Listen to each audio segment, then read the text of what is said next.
大佛先生你好哈，这个是我们帮你做好的那个模组，就是按键在这边啊，那后面这电池盖放那个3号电池放3颗，那你操作上就是直接按它就播放声音，上面这一个是播放胜利的声音，底下是成功的声音，底下这个是失败的声音。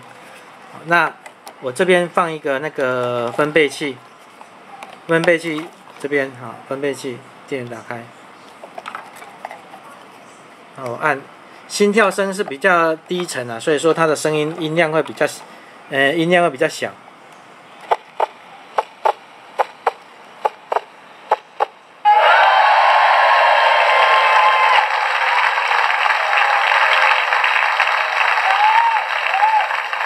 欢呼声都有将近110分贝，那心跳声都将近90分贝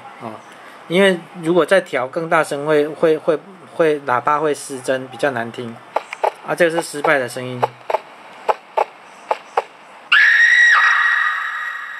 尖叫声也将近110，那大概就这样子。